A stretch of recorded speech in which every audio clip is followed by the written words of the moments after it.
서두에서 얘기한 것처럼 어, 오늘이 이제 4회차입니다. 특강이 총 4회인데 마지막 회차예요. 그리고 이 4회차 그 특강을 진행하기 위해서 연초에 그 즐거운 IP 산책이라는 제목으로 교재를 발간을 했습니다. 네. 그리고 여러분들 이메일로 오늘 이제 강의 내용을 보내줬을 텐데 이 책의 내용을 4등분해서 4회차 특강을 마련을 했고 오늘 이제 해당되는 내용을 여러분들한테 이메일로 보내줬으니까 뭐 미리 본 학생도 있고 미리 안 봤다고 해도 큰 문제는 없어요. 지장은 없어요. 네, 그러니까 뭐 크게 귀찮이 됩니다.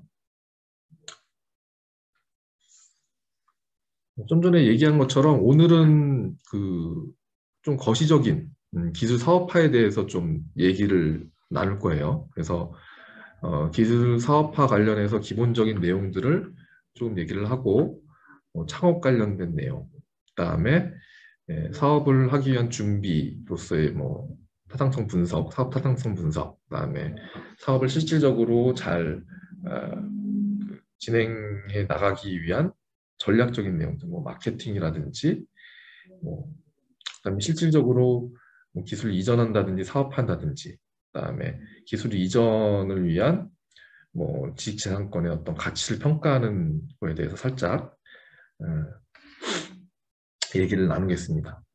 그러니까 여기 이제 목차 내용 보면은 여러분들이 그 익숙하지는 않은 것들일 수도 있지만 뭐 오늘은 기본적인 아주 쉬운 얘기들만 할 거기 때문에 크게 뭐 걱정 안 하셔도 됩니다. 같이 한번 봐요. 자, 먼저 이제 기술 사업화의 어떤 기초적인 내용부터 좀 얘기를 해볼게요. 뭐 이제 뭐 사업화, 그다음에 기술 사업화. 사업화라고 하는 것은 굉장히 상식적인 개념이죠, 그죠? 사업한다는 게 뭐 사업을 한다는 거지, 그죠? 딱 그 얘기입니다. 그러니까 뭐 생산 영리 목적의 지속적, 단속적 경제 활동이 이게 뭐 사업이죠. 그래서 사업화라고 하는 것은 이런 사업을 하는 재반 활동, 모든 활동을 다 사업화라고 한다. 거고, 그럼 기술 사업화는 뭐냐? 사업화를 하는데 기술을 이용해서 한다는 거예요. 그래서 뭐 이거는 사실은 법률에 이런 법률이 있어요. 기술 이전 및 사업화 촉진에 관한 법률이 있는데 이 법률에서 정의하고 있는 내용이에요. 그러니까 기술을 이용해서 제품의 개발, 생산, 판매를 하거나 그 과정의 기술을 향상시키는 것. 이거를 기술 사업화라고 합니다. 기술이라고 하는 것은 우리가 뭐 일반적인 상식적인 선에서 사용하는 용어로 아이디어라고 대체할 수가 있어요. 그래서 결국에는 기술 또는 아이디어를 이용해서 제품, 서비스를 구현해서 이익을 창출하는 재반 활동, 그거를 기술 사업화라고 할 수 있다. 이건 뭐 외울 필요 없죠. 상식적으로 생각해 보면 그렇구나 라는 느낌이 들죠, 그죠? 네. 그래서 뭐 협의, 강의, 그러니까 기술 사업화라는 것은 뭐 아주 좁은 의미로 좀 전에 얘기했듯이 기술을 이용해서 상품 서비스로 제품화하는 것을 이야기를 하고 넓게 보면은 기술을 통해서 모든 활동, 경제적 이익을 얻는 모든 활동을 기술 사업화라고 한다.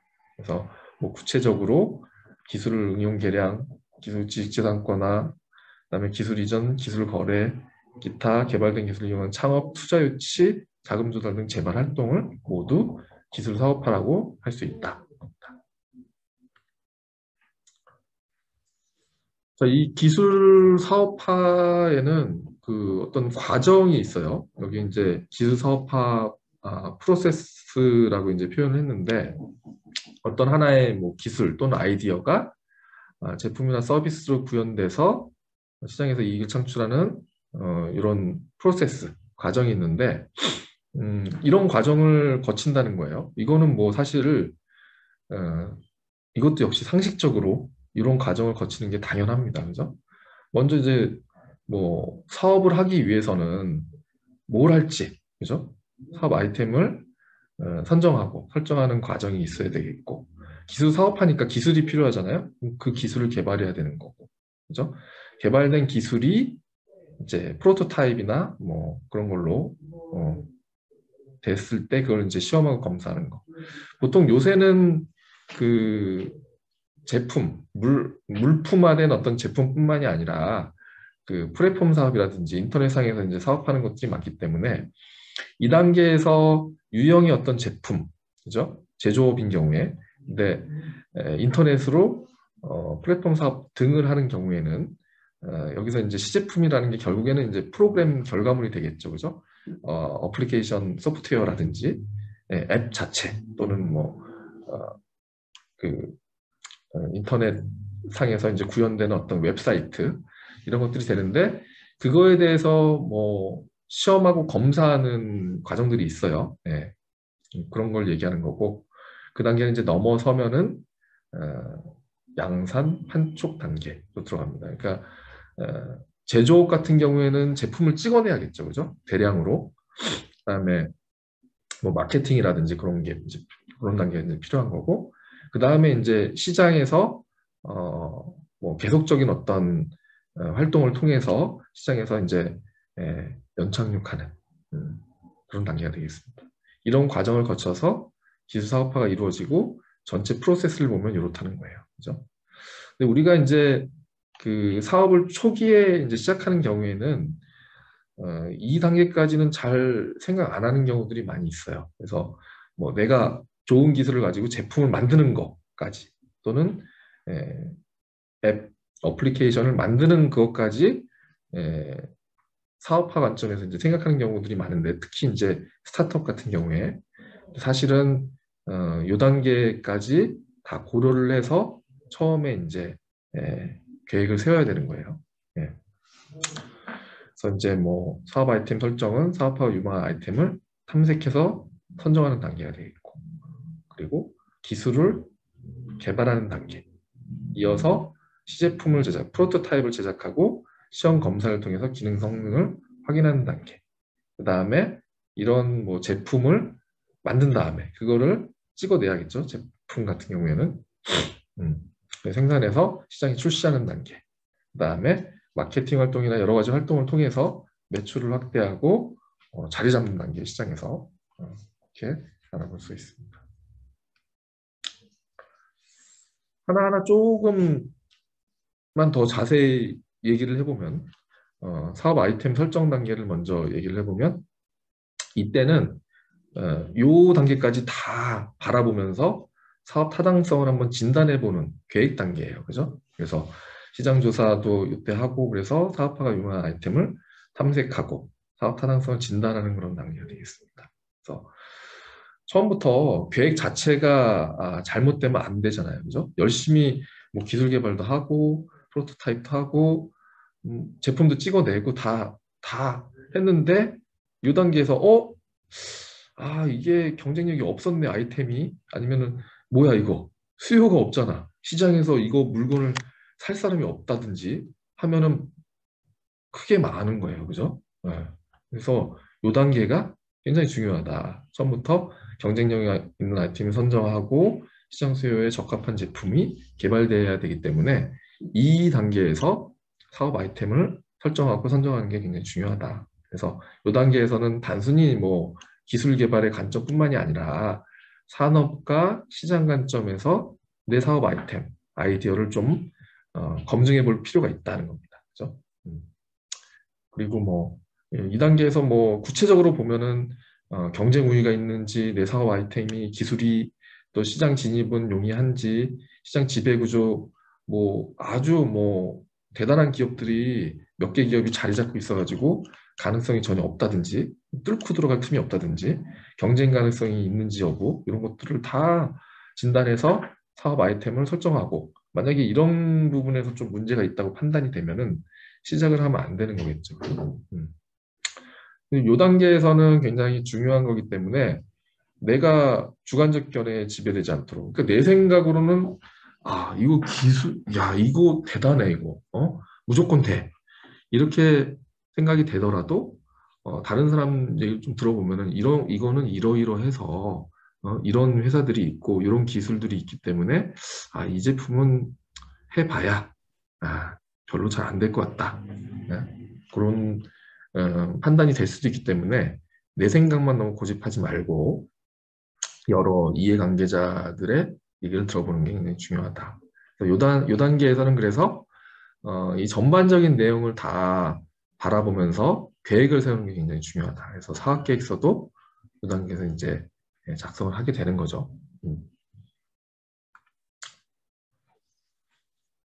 그리고 사업 아이템을 그 선정을 할 때, 예, 그 음소거 좀 부탁할게요. 예, 예. 사업 아이템을 선정을 할 때 사업화 성공률을 한번 보면은 이게 무슨 얘기냐면은 이런 거예요. 여기 이제 퍼센테이지는 사업화 성공률을 얘기하는 거니까 보통 이제 기존 시장에 신제품을 내놓거나 기존 제품을 신시장에 내놓거나 이런 게 이제 상대적으로 성공률이 높은 거죠. 그러니까 대부분 우리가 그 성공률이 높다라고 하면은 기존에 이제 시장은 어느 정도 형성돼서 수요가 있는 상태에서 신제품을 내놓는 경우가 성공 확률이 높은 거예요. 예를 들어서 이런 경우 기존 시장에 기존 제품을 내놨다. 뭐 내연기관 자동차, 현대자동차 있고 뭐 벤츠 있고 BMW 있는데 내가 뭐 자동차를 한번 만들어서 팔아보겠다 해가지고 들어가면 뭐 잘 될 수도 있겠지만 확률이 굉장히 떨어지겠죠, 그죠? 그런 시장에서는. 근데 이런 경우 만약에 지금 스마트폰, 그러니까 기존에 피처폰 시장이 있어요. 뭐 무선 전화 시장이 기존 시장이 있는데 거기에 없었던 피처폰이 아니라 스마트폰을 내가 새롭게 들고 나왔어요. 그래서 사업을 하면은 성공 확률이 높을 수 있겠죠, 그죠? 사실 애플 같은 경우에도 초기에는 후발주자였는데 스마트폰이라고 하는 강력한 신제품을 들고 나와서 어, 성공을 한 거죠, 그죠? 네. 전기 자동차도 마찬가지로 기존에 내연기관 자동차 시장이 있는데 거기에 이제 새로운 제품인 전기 자동차를 들고 나온 거. 이런 게 이제 성공률이 높다는 거예요, 그죠? 그리고 뭐 기존 제품을 신시장에 그러니까 뭐 LED 피부 미용기라는 게 있는데 이 시장 자체가 이제 형성되어 있지 않아요. 근데 이제 이것들을 좀 더 기술 뭐 개량을 하고 마케팅을 해가지고 시장을 새롭게 이제 개척하면 이제 또 성공률이 좀 있다는 거예요. 근데 이제 요게 이제 문제인데 시장도 없는데 새로운 제품을 들고 나오는 경우 구글 글라스가 한번 망했었죠 예전에 몇 년 전에 그죠? 그러니까 뭐 이 시장 자체가 뭐 글라스 시장, 글라스 시장이 없는데 여기에 이제 시장을 새롭게 만들면서 또 신제품까지 들고 나오면은 이건 좀 쉽진 않죠 사실. 네, 그래서 우리 대부분 특히 이제 스타트업 같은 경우에 에, 그 사업 성공 확률을 높이려면 기존 시장은 수요는 어느 정도 있고 새로운 제품을 기술을 통해서 내놓는 이런 게 좀 유리하겠다. 이건 참고예요. 꼭 이렇다는 건 아니고 확률이 그렇다는 겁니다. 예. 그리고 이제 뭐 BMO 테스트라는 게 있어요. 그러니까 사업 아이템을 선정할 때 자사 적합도, 그다음에 사업 매력도를 통해서 점수화해서 이걸 보는 겁니다. 네. 만점은 뭐 여기 120점으로 나와 있는데 100점으로 해도 상관은 없어요. 근데 여튼 중요한 건 이제 사업 매력도가 있는지 여부예요. 그러니까 사업 매력도라고 하는 것은 이익을 뭔가 돈을 벌 수 있는 건지 이 시장 자체가 뭐 성장 가능성이 있는지 경쟁 상황도 좀 보는 거고 리스크가 있는지 등등을 봐서 사업 매력도를 이제 점수화해서 평가하게 되는 겁니다. 그죠? 그리고 자사적합도라고 하는 것은 내가 어느 정도 능력이 있는지 이 사업을 진행할 만한. 근데 사실은 좀 더 주된 거는 사업 매력도예요. 그래서 사업 매력도를 잘라가지고 어느 정도 점수 이상이 돼야지 이 밑으로 가면은 사업을 하면 안 되는 거예요. 왜냐하면 이거는 뭐 이익 볼 가능성도 없고 시장 자체의 리스크가 크다든지 그런 구조적인 문제이기 때문에 그런 거죠. 그래서 일정 점수 이상이어야 된다. 사업 매력도는. 자사적합도라고 하는 것은 뭐 사람을 영입할 수도 있고 내 능력을 키울 수도 있는 거니까 약간의 유도리가 좀 있죠. 그래서 여튼간에 사업 매력도도 높고 자사적합도도 높은 것들이 유망사업군으로 묶일 것이고 이 부분에서는 사업 매력도가 어느 정도 높지만 자사적합도 낮은 경우에 이걸 끌어올릴 수 있다. 그래서 조건부로 유망사업군이고 이걸 끌어올리면 유망사업군이 될 수 있겠죠. 그죠? 이런 것들 하나하나 이제 그 사업하기 전에 시작하기 전에 또 체크해 보면 좋겠죠. 그죠? 그냥 막연하게 시작하는 것보다. 그 다음에 이제 뭐 사업 아이템이 선정이 됐으면 그 사업을 이제 성취, 이루어질 수 있도록 하는 기술 개발이 이제 이루어져야겠죠. 그래서 이때는 이제 뭐 중복 기술 개발, 뭐 분쟁 우려 이런 것들은 이제 조사 등을 통해서 미리 해놓는 게 좋아요. 뭐 한참 기술 개발 해놨더니 이런 기술이 있었네, 뭐 이렇게 된다든지 아니면 기술 개발 힘들게 해놨는데 어떤 특허에 걸려. 그럼 뭐 안 되는 거죠. 네. 이런 조사도 미리 필요하고 그 다음에 기술이라고 하는 것은 내 만족을 위해서 하면 안 되겠죠. 이거 사업이 장난이 아니잖아요. 사업이라는 게 돈도 많이 들고 자기 시간과 에너지를 엄청나게 많이 투입하는 건데 그러니까 미리 이 기술이라고 하는 것을 내 만족을 위해서 이 정도면 좋네 이 기술 이렇게 하면 안 된다는 거예요. 네. 소비자가 봤을 때 시장이 요구하는 수준으로 어? 내가 만족하면 필요 없다는 거예요. 내가 만족하더라도 소비자가 뭐야 이게 뭐 이거 왜 이렇게 별로야 뭐 이렇게 되면 안 된다는 거예요. 그죠? 그래서 이 기술의 수준이라고 하는 것은 소비자 또는 시장이 요구하는 수준을 의미합니다. 그죠? 뭐 이때 뭐 기술 관련해서 지식재산권을 이제 확보하는 것도 중요하고 이런 것들은 이제 실질적으로 평가해 볼 수 있는 실증 자원 확보도 요청이 됩니다. 기술 자체가 아니고 기술을 사업화하는 것이기 때문에 이런 것들이 굉장히 중요하게 고려돼야 됩니다. 그다음에 이제 기술 개발이 어느 정도 이제 완료가 되면은 그 기능과 성능을 점검하는 단계가 필요하죠. 그래서 제품 같은 경우에 여러 가지 뭐 점검이라든지 인증 같은 게 확보하는 그런 단계가 이때가 되겠고 소프트웨어 같은 경우에도 이때 이제 뭐 제작한 거를 뭐 실증을 한번 해보는 거죠. 여러 테스트하는 사람들을 이제 정해가지고 그 그룹을 정해서 그 내에서 이제 한번 돌려보고 그런 단계입니다. 그래서 단순히 기술적 가능성만 입증하는 게 아니고 장난이 아니죠. 지금 시장에 내놔야 된단 말이에요. 그래서 실질적인 확신이 필요하다. 그거가 뭐냐면 제품이나 서비스가 시장에서 원활하게 진입하고 뭔가 경제적 이익을 창출할 수 있을 정도의 수준이 되는가를 평가해 봐야 된다는 거예요. 그죠? 그래서 소비자 요구와 성능을 기능과 성능을 갖췄는지 그다음에 디자인도 역시 소비자가 살만한 건지 막 투박해 시제품이 막 투박해요. 그러면 안 사겠죠. 그죠? 뭐 원가 구조, 그다음 원부자재 조달 이거는 계속적으로 양산이라든지 나중에 판매를 위해서 원가 구조라든지 뭐 제품을 몇 개 만들었더니 원자재, 부자재를 구할 수가 없어. 이러면 안 되는 거죠. 문제까지 봐야 되고 인증 등도 좀 신경을 써야 되는 거고 디자인 추론해서 소비자의 만족시키는 디자인으로 제품화해야 되는 거고요. 이 단계에서 그게 다 이루어져야 됩니다. 아주 그냥 요때 되면은 돌이킬 수가 없어요. 우리가 제품을 막 만들기 시작한다든지, 그죠? 판촉을 한다든지, 이러면은 요때부터는 엄청난 그 자본이 투입되는 거기 때문에 돌이킬 수가 없다. 그래서 그 전 단계에서 이런 것들이 다 충분히 이루어져야 된다. 그 다음에 됐다 하면은 요 단계로 넘어가야 돼. 됐다. 바로 이제 양산하고 시장에 출시하고 소프트웨어 같은 경우에 그런 단계로 넘어가는 겁니다. 그죠? 제품이나 서비스 제품화해서 본격적으로 시장에 출시하는 단계입니다.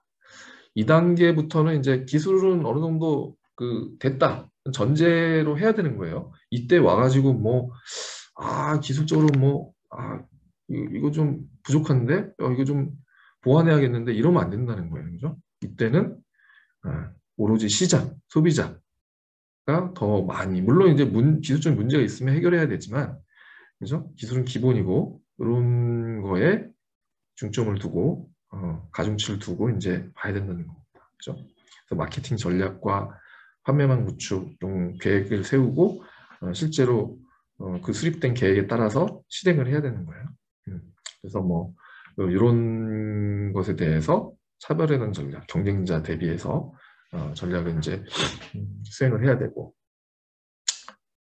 이게 사실은 뭐 우리가 특히 이제 스타트업 같은 경우에는 기술이나 뭐 제품 개발 완료되면은 자동으로 뭐 뭔가 이루어지는 것처럼 생각하는 경우들도 많이 있는데 실제로 우리가 시장에 뭔가 제품이든 소프트웨어든 내놨을 때 그게 이제 경제적 이득을 가져오고 그러려면은 이 단계에서 굉장히 잘해야 되는 거예요.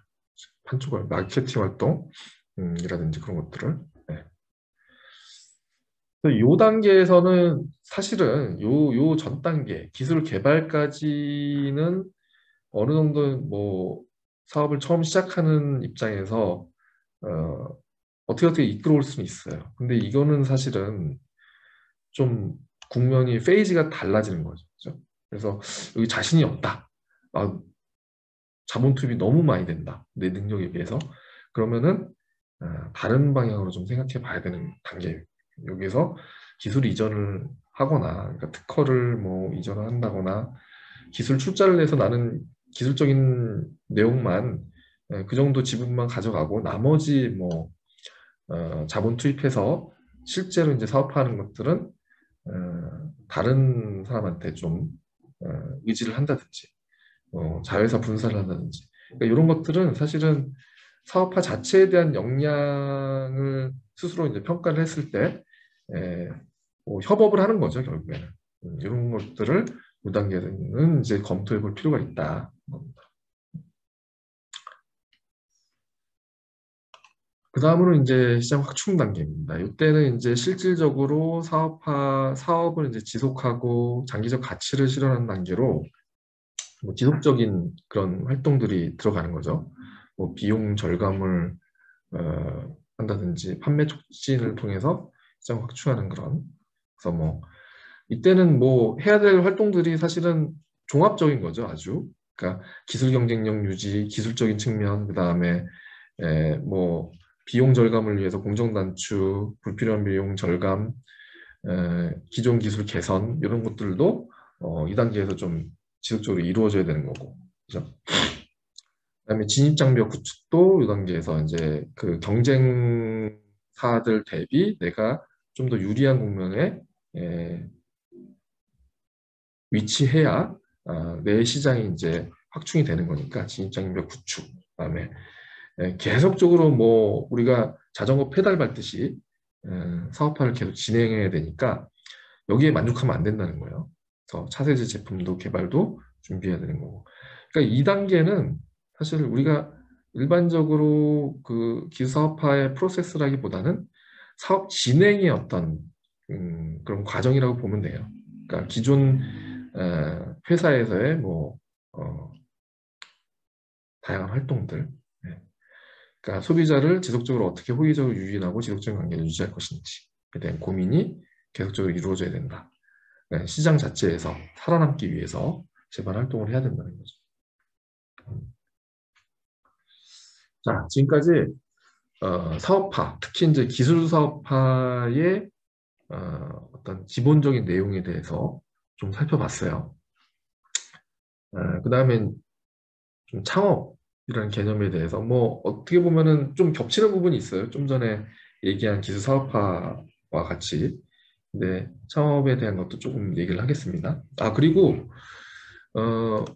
우리 이제 2시간인데 중간에 쉬는 시간 없이 쭉 진행을 하고 조금 일찍 그 마치는 걸로 그렇게 할게요.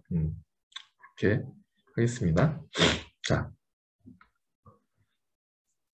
창업의 준비, 뭐 창업 준비, 기술 창업 준비 절차는 뭐 이렇다 되어 있는데 뭐 이건 너무 어떻게 보면은 뭐 상식적으로 이해를 하시면 될 것 같아요. 그러니까 뭐 창업자 분석이라고 하는 건 나의 어떤 그 상황에 대해서 나 자신을 알라 이거죠. 사업을 하려면은 뭐 전혀 어?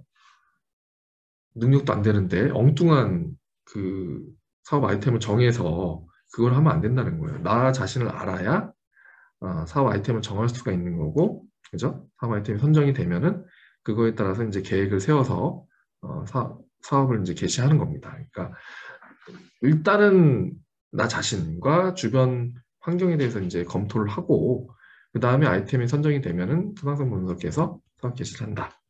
이런 프로세스죠.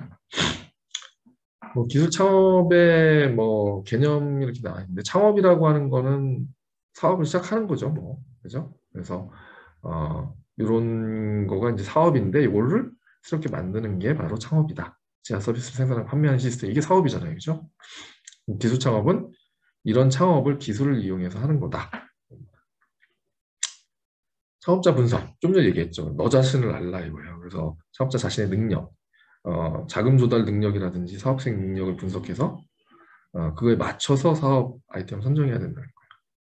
대표적으로 뭐 수학 분석, 그죠? 내부 분석, 외부 분석을 해서 너 자신을 알라. 그 분석을 할 때는 수학 분석을 많이 하죠, 그죠? 사업자 분석을 하고, 그다음에 뭐 사업자 선정과 그 선정의 구체화 이렇게 해가지고 사업화 용이한 예비 아이템 발굴하고 그중 가장 적합한 아이템을 최종 선정하는 거고 그 기준은 여기 뭐 이렇게 돼 있어요. 이게 그 선정 기준이 꽤 좋아요. 네. 요걸 한번 봐야 돼요, 사실.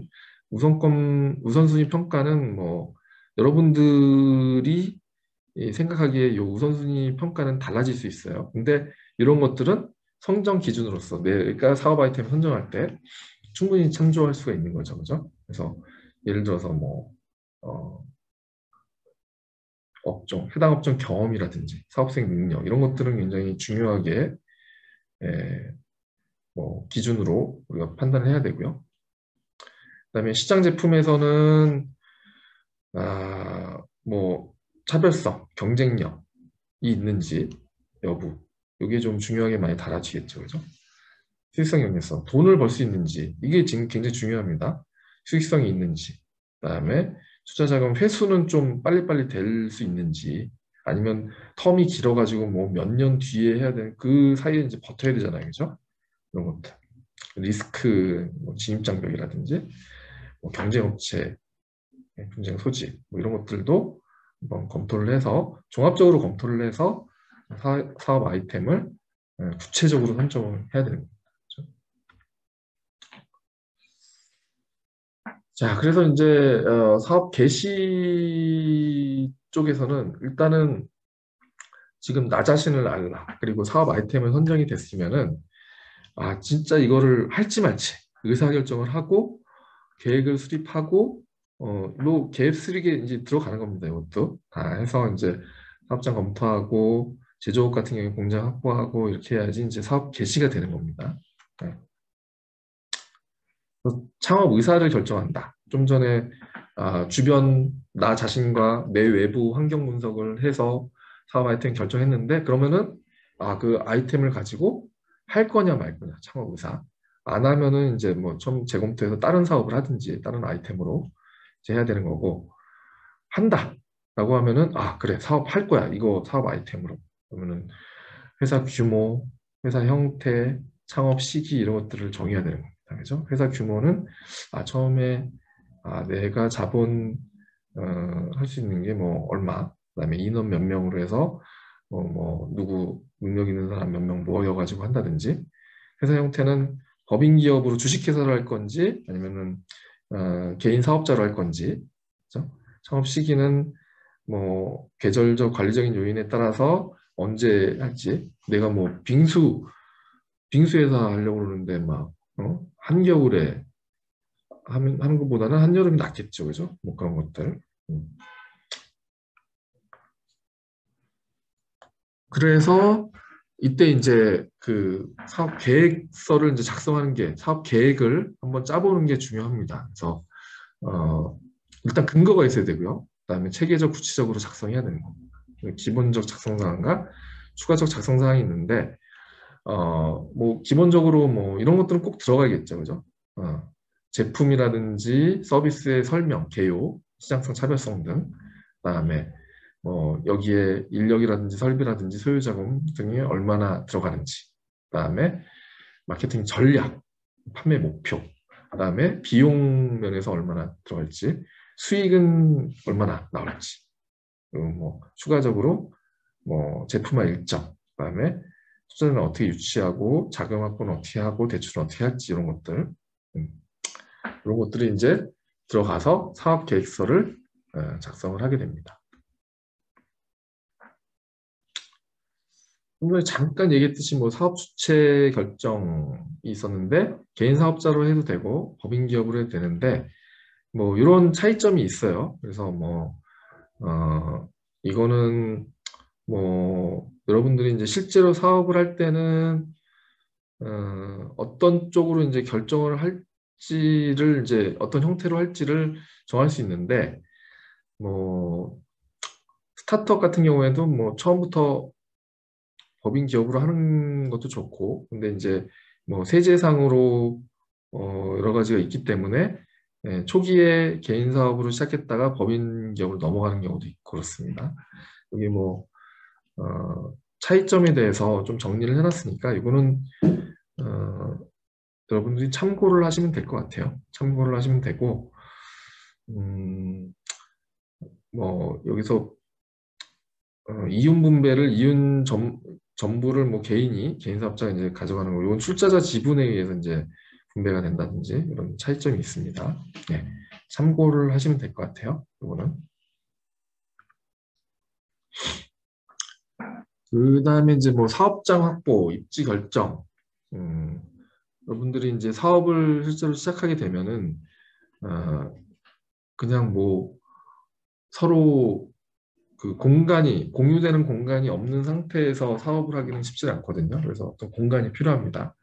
그래서 초기에는 자본이 없기 때문에 저렴한 공간으로 이제 시작을 해서 입지도 나중에 이제 그 사람을 채용을 하거나 이럴 때는 노동력이 좀 투입될 수 있는 그런 데가 좋죠. 아주 뭐 교통이 불편하다든지 외딴 데라든지 이런 데는 좀 어려울 수도 있어요. 그래서 저렴한 공간인지 최적 입지인지 원료, 뭐 시장, 노동력 이런 관점에서 한번 판단을 해야 되고요. 그렇습니다. 그다음에 이제 창업을 할 때는 자금이 굉장히 중요해요. 네, 그래서 창업 자금 조달하는 내용들과 뭐 창업과 관련된 구체적인 내용을 좀 더 보겠습니다. 자, 스타트업 실패 이유가 이렇게 돼 있다고 해요. 그러니까 의외로 이게 시장 수요를 체크를 안 하고 무작정 이제 시작하는 경우들도 많이 있는 거예요. 그러니까 40% 정도가 시장 수요가 없어서 스타트업이 실패하는 경우가 있고, 이걸 제외하면은 가장 큰 이유는 자금 부족입니다. 자금 부족. 돈이 없어서. 이거는 사실은 내가 제품이나 그 소프트웨어나 그거를 개발하는 것까지만 생각을 하다 보니까 그 이후로 자금이 없는 경우들이 많이 있어요. 사실은 본격적으로 자금이 투입돼야 되는 것은 기술 개발 이후 프로토타입 그 시점부터 이제 그 자금이 많이 필요한데 사실은 자금 부족 때문에 사업이 잘 이루어지지 않아서 이제 실패하는 경우들이 많이 있습니다. 그 외에 뭐 최적의 팀을 구성하지 못해서 경쟁에 밀려서 가격 경쟁력 뭐 이런 것들이 있는데 가장 큰 이유는 이제 자금 부족이 좀 큰 거죠.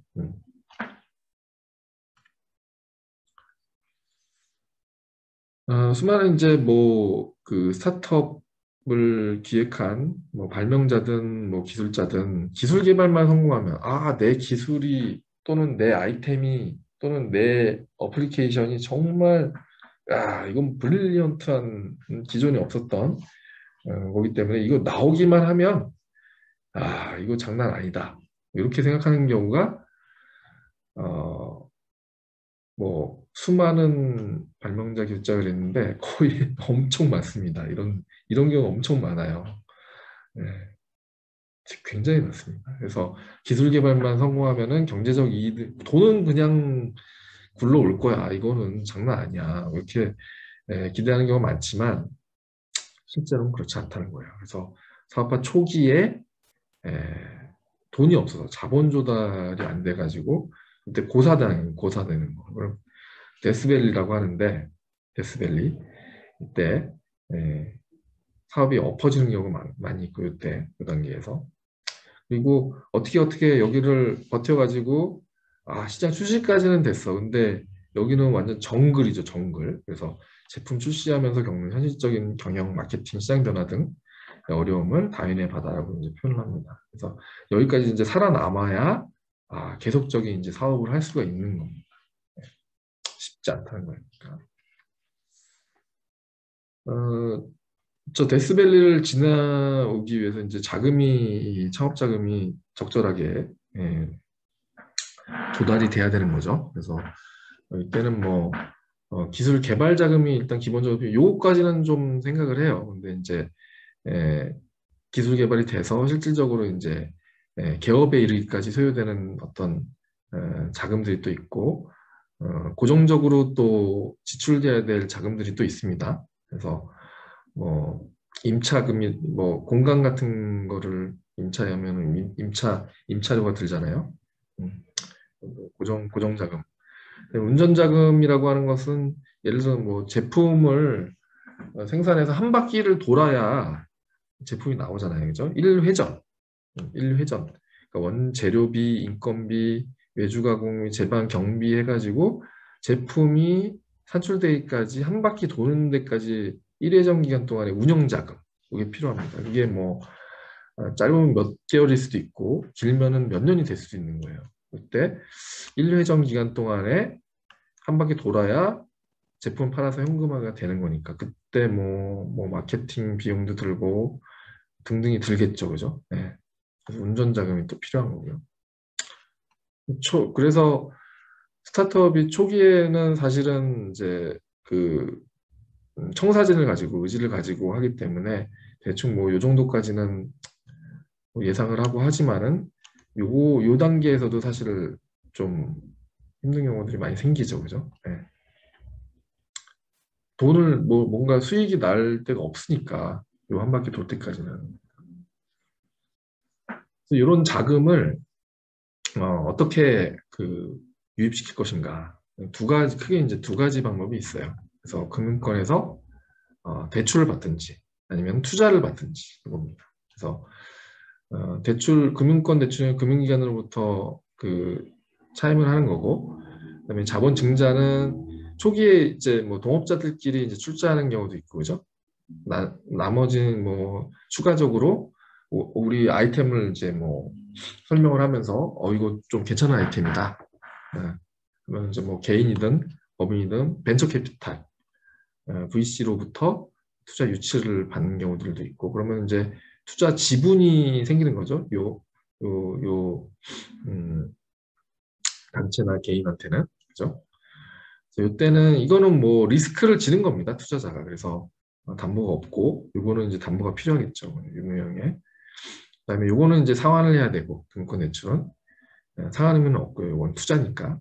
그래서 이자를 지급해야 되고 요거는 이자가 아니고 요건 배당금을 지급해야 되는 거죠. 크게 두 가지로 돈을 꾸든지 아니면 투자를 받든지 겁니다. 그래서 뭐 자금 조달 방법을 쭉 이렇게 뭐 거의 뭐 이거라고 보시면 돼요. 여러분들 이제 스타트업을 하시면 은행을 통한 좀 전에 뭐 대출을 받는다든지 기술보증기금, 신용보증기금 마찬가지예요. 여기는 이제 뭐 보증이니까 이것도 뭐 투자라고 볼 수는 없어요.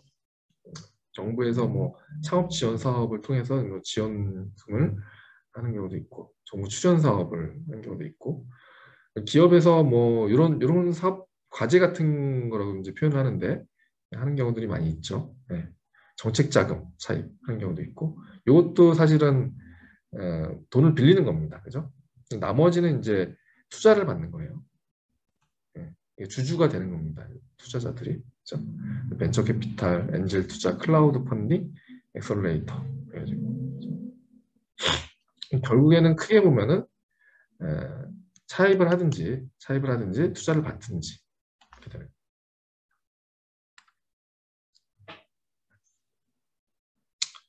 자, 그다음에 이제 여러분들 창업을 해서 실제로 사업을 그 시작하기 전에 한번 조망해 보는 게 필요하다 그랬죠, 그죠? 그래서 그게 바로 이제 사업이 시장성이 있고 뭐 기술성이 있어서 타당한지를 분석하고, 그다음에 이제 실제로 사업을 할 때는 수요 창출이 굉장히 중요하기 때문에 여러 가지 이제 뭐 마케팅 전략을 짜는 게 굉장히 중요합니다.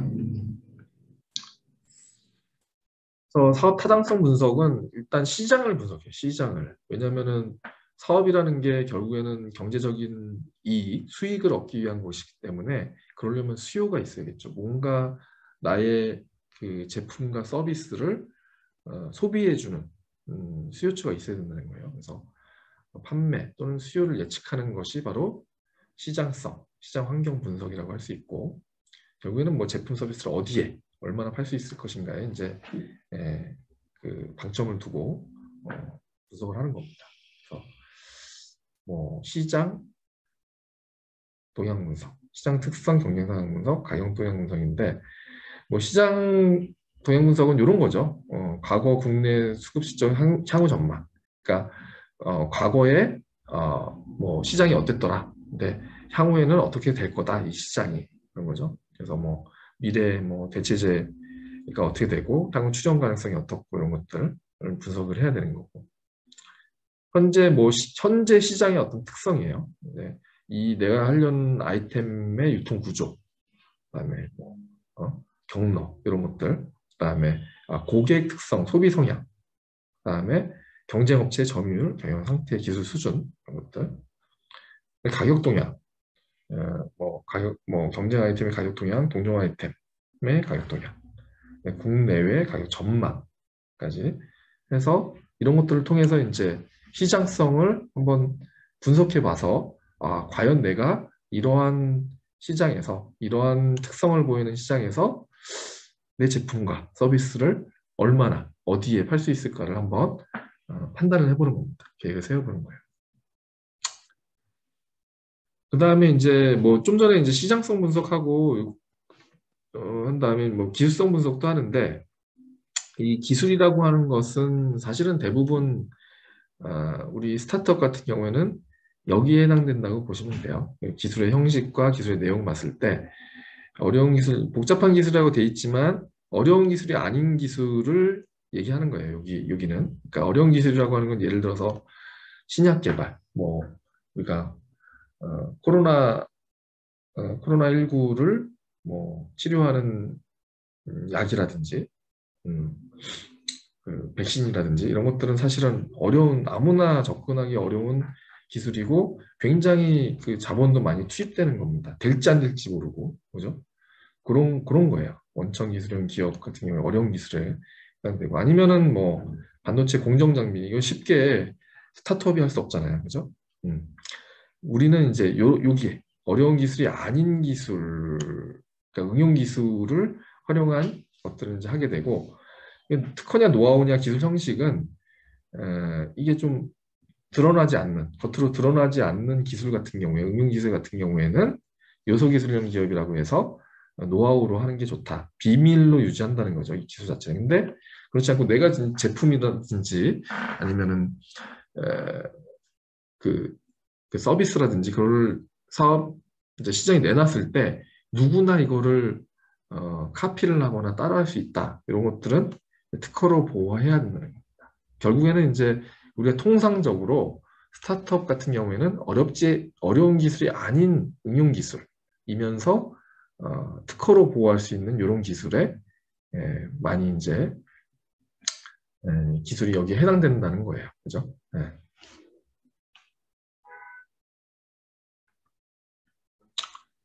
그래서 이런 기술들을 봤을 때 성공 가능성은 사실은 좀 전에 뭐 신약 개발 같은 원천 기술형 기술 기업 같은 경우에는 성공 가능성도 낮고 모방할 수 있는 것도 굉장히 힘들다는 거예요. 그죠? 근데 이제 응용 기술 기업 같은 경우에는 스타트업이 하기 좋은 게 성공 가능성도 어느 정도 높고 그다음에 모방 가능성도 역시 높지만 이쪽으로 해서 모방 가능성이 높기 때문에 특허 같은 걸 좀 보호해야 될 요소들이 좀 많이 있는 겁니다. 그죠? 수익성은 당연히 이쪽이 높겠죠. 그죠? 성공 가능성이 낮은데 성공하면 소수기 때문에 약간 독점적 지위를 갖게 되는 거죠. 그죠? 수익성이 이쪽이 크지만 실패 가능성도 사실은 상대적으로 이쪽이 적기 때문에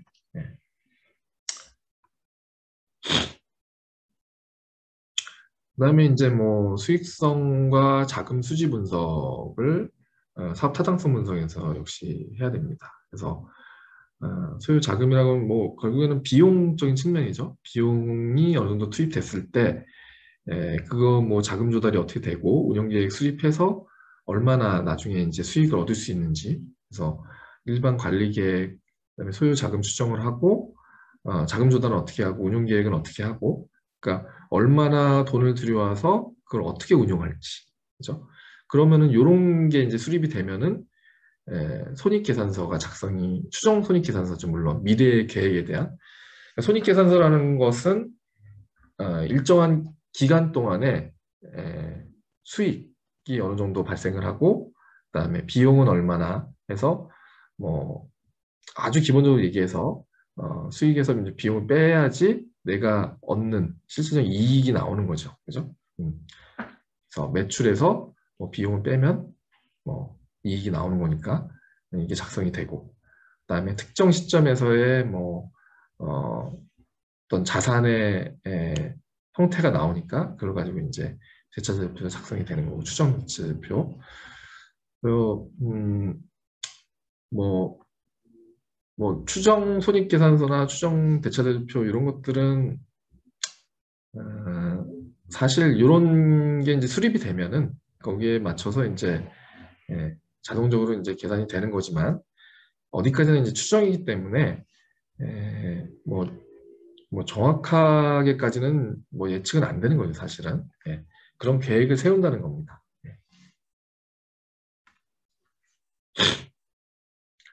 그리고 이제 마케팅 전략 이런 것들도 이제 그 사업 타당성을 계획을 세울 때 필요하고 실질적으로 사업을 할 때도 마케팅 전략을 잘 세우는 게 굉장히 중요하죠.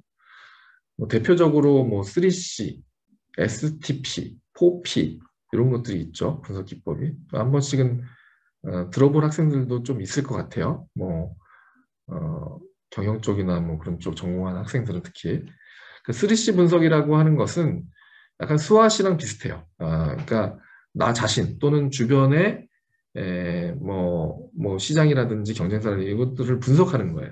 상황을 분석하는 겁니다. 그래서 내 고객은 누구고 뭐 그냥 나 자사 그러니까 나 자신을 알고 그죠? 경쟁사는 어떻고 이런 것들을 분석하는 거예요. 그래서 고객은 누구고 성장 가능성이 높은 시장인지 시장에 대한 관점이고 자사 요거는 내가 가지고 있는 인적, 물적, 기술적 자원은 갖추고 있는지 여부 경쟁사는 누구고 내가 경쟁사 대비 우위는 무엇이고 시장 진입 장벽은 경쟁사에 의해서 너무 높지는 않은지 이런 것들을 이제 분석을 하는 겁니다. 스위치 분석은. 그 다음에 STP 분석은 시장을 세그멘테이션, 세분화하고 이를 평가해서 표적 시장을 선정하고 타겟 시장 선정하고 그 표적 시장 내에서 내가 제공하는 제품이나 서비스를 포지셔닝하는 그런 과정이에요. 이건 다음 페이지에서 한번 예를 들어 보면은 STP 분석이 뭔지 좀 더 이해를 잘 할 수가 있을 것 같습니다. 자, 여기서는 시장 세분화, 그죠? 세그멘테이션, 그다음에 목표 선정, 그죠? 타겟팅, 그다음에 포지셔닝 돼 있어요. 예를 들어서 이거는 화장품 회사 아모레 퍼시픽을 예를 든 거예요. 그러니까 아모레 퍼시픽에서는 여러 제품군들이 있는데, 브랜드가 있는데, 라네즈, 이니스프리, 에뛰드하우스, 설화수, 헤라 등등이 있죠. 여기서 뭐 설화수가 제일 비싸고, 뭐 헤라도 백화점에서 팔고 고가고 뭐 이런 거죠. 그래서 이런 것들은 좀 세분화한 거예요.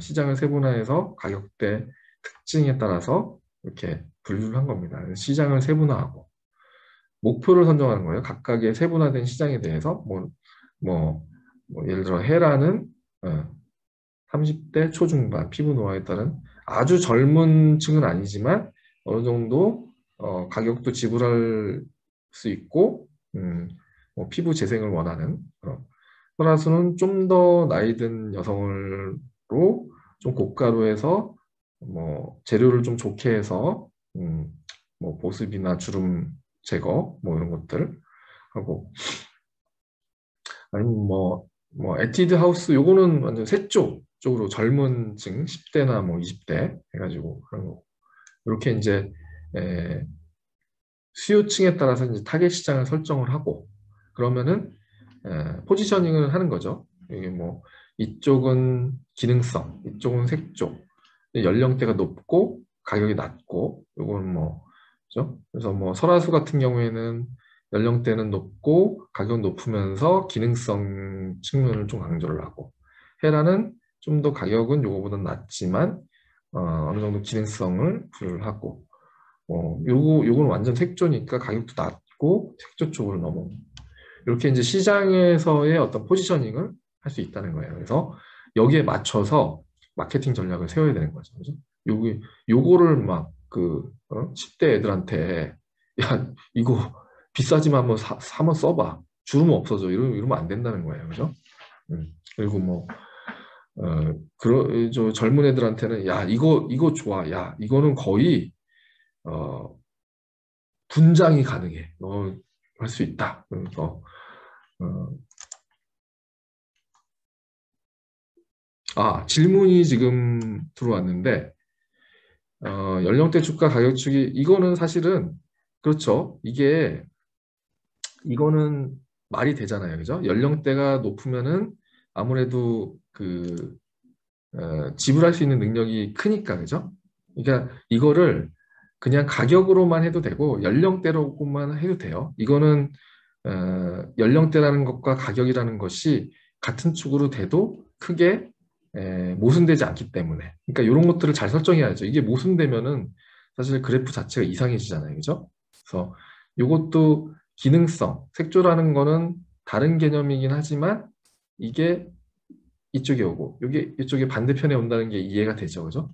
근데 이것도 마찬가지예요. 그러니까 가격이 높은 것과 연령대가 높은 게 지불 능력 상에서 어느 정도는 맞기 때문에 그런 거고 사실은 뭐 젊은데 돈이 많을 수도 있으니까 그죠? 그러니까 그런 측면에서 뭐 가로치고 가격 뭐 이렇게 할 수도 있고 그렇지만 이런 걸 보면은 가격으로만은 뭐 해석이 안 되니까 연령대 넣은 거고 그런 개념으로 이해하시면 될 것 같아요. 음, 대답이 됐나요? 예, 이렇게. 그러니까 이거는 이거는 화장품 회사니까 이렇게 정해진 거지. 여러분들 뭐 제품이라든지 서비스가 달라지면은 적절하게 이런 것들을 이제 설정을 해야죠, 본인이. 음, 그렇습니다. 자, STP 분석 뭔지 아시겠죠, 이제? 그 다음에 포피 전략. 포피 전략도 한번 정리해 두는 게 굉장히 좋아요. 그래서 포피라고 하는 것은 프로덕트, 프라이스, 플레이스, 프로모션입니다. 그래서 어떤 제품, 프로덕트를 얼마에 팔고, 프라이스, 어떤 경로로 유통하고, 플레이스, 어떻게 알릴 것인지, 프로모션.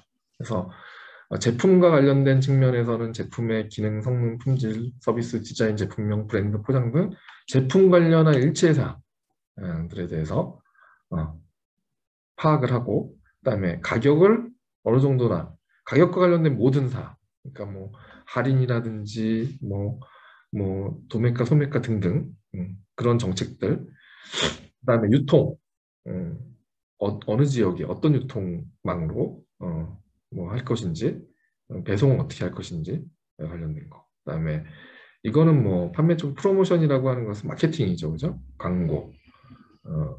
등등 이런 것들은 이제 전략을 세워서 마케팅 전략을 종합적으로 세울 수 있다는 겁니다. 그렇죠? 예를 들어서 얘기하면 좀 더 편할 것 같아요. 그죠? 예, 뭐 여러분들이 하고자 하는 사업 같은 경우에도 뭐 포피 전략을 세울 때 이런 식으로 정리를 하면 좋을 것 같아요. 예를 들어서 뭐 스타벅스는 제품을 뭐 다양한 음료, 그다음에 제품 관련해서는 이게 뭐 사실은 좀 더 자세하게 요 칸에 많이 들어갈 수 있겠죠, 그죠? 그래서 뭐 신선도 유지를 개봉 후 7일 이내 소비 규정을 한다든지 뭐 아주 디테일하게 정할 수 있어요. 예. 근데 뭐 동네 커피숍은 이렇게 뭐 다양하게 못하죠, 그죠?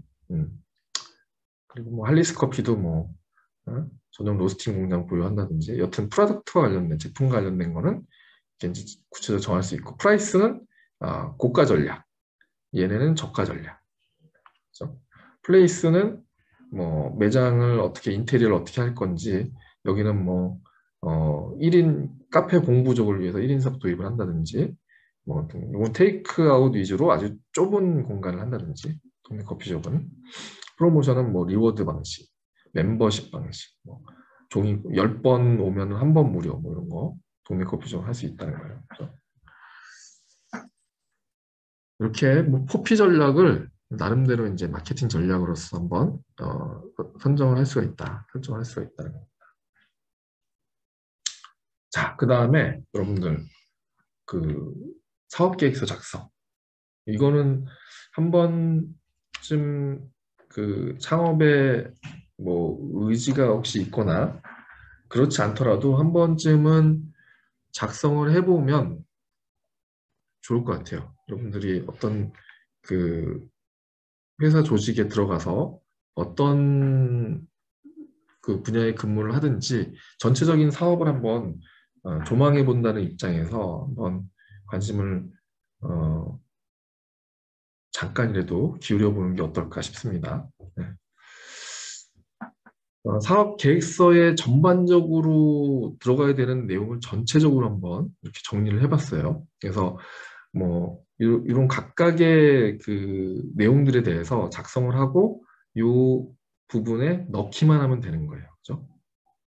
이렇게 보면은 굉장히 막연하게 느껴질 수도 있죠. 근데 이제 하나하나 보면은 사업 계획을 그 전략을 짬에 있어서 이런 내용들이 좀 필요하겠구나라는 생각이 드실 겁니다. 네.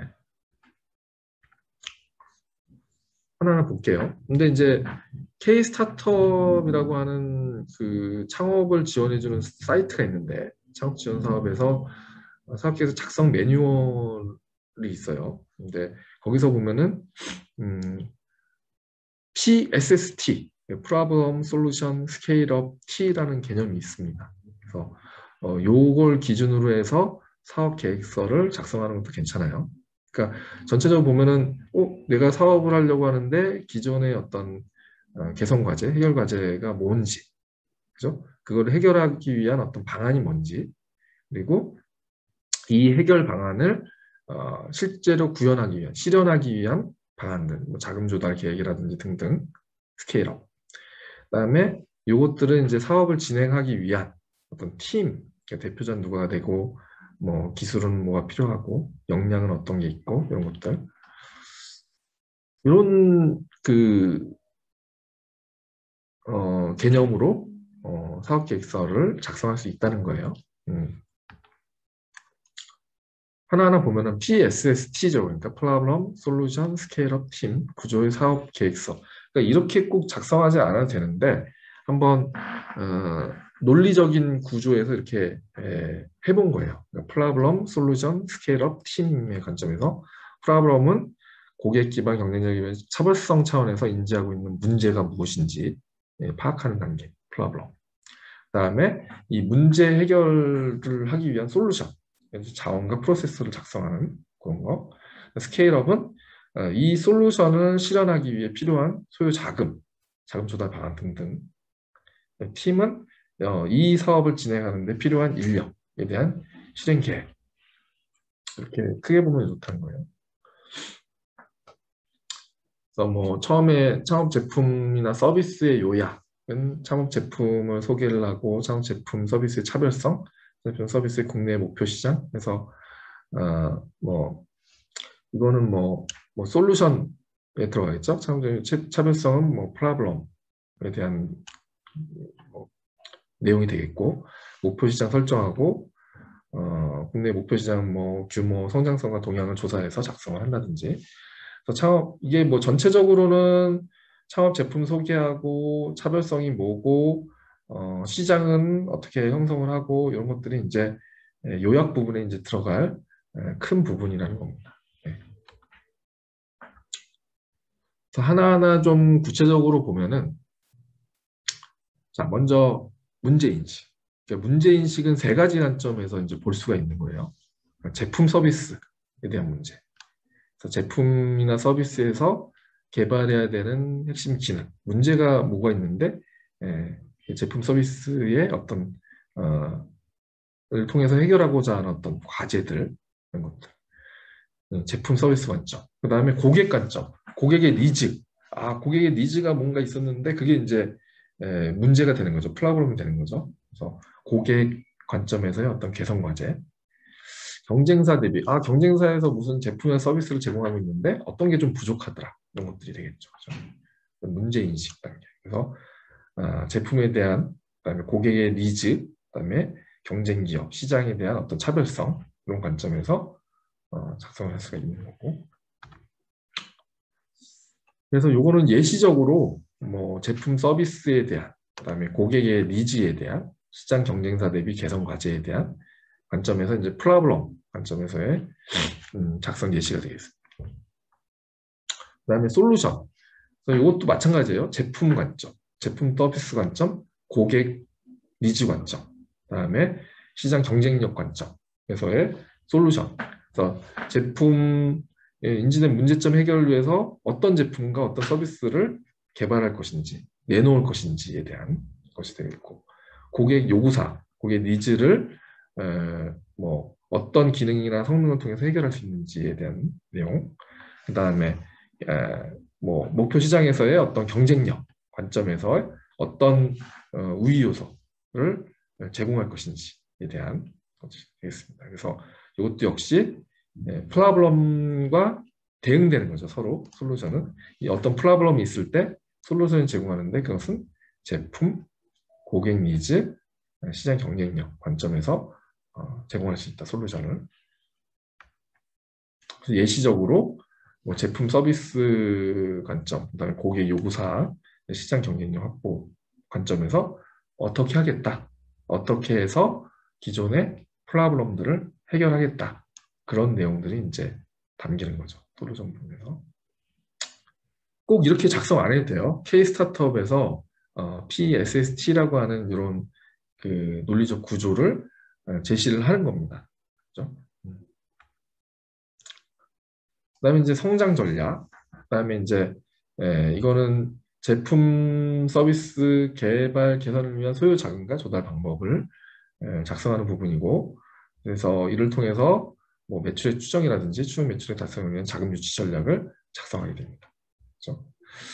자금 소요가 뭐 얼마나 필요한지 그 조달 계획을 쓰는 거고, 그다음에 시장 진입 및 성과 창출 전략. 그래서 뭐 매출액 추정을 하고, 그다음에 실현 가능성, 그다음에 뭐 시장 진입에 대한 실적과 예상 매출액 등등. 그래서 뭐 시장 진입을 어떻게 하고 대략 뭐 예상을 했을 때 매출액이 얼마나 발생할 것인지 그런 것들은 이제 기재를 하게 되는 겁니다. 그래서 그다음에 이제 출구 목표 및 전략. 그다음에 매출액이 이제 추정이 되면 그걸 달성하기 위한 소요 자금, 필요 자금들이죠. 네. 그다음에 요거를 그러면 필요 자금들을 어떻게 유치할지, 자금 유치 관련해서 여러 가지 전략들을 기술하는 겁니다. 그래서 뭐 요거 좀 전에 얘기한 것들을 좀 간략하게 표현한 거고, 예시적으로 자금 소요 및 조달 계획은 이렇게 뭐 시장 확보 방안이라든지 투자 유치 전략이라든지 이런 것들을 쓰게 되는 거죠.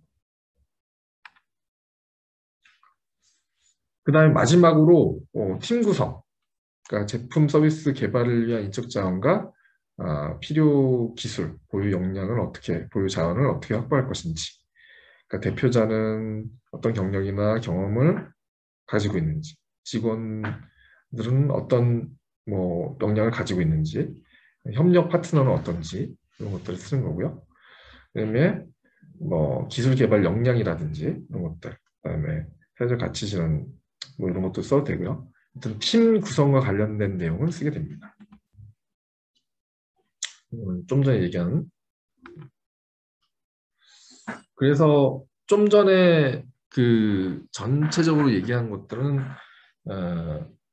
그 사업 계획서 작성을 쓰는데 논리적인 관점에서 PSST의 관점에서 작성할 수도 있다.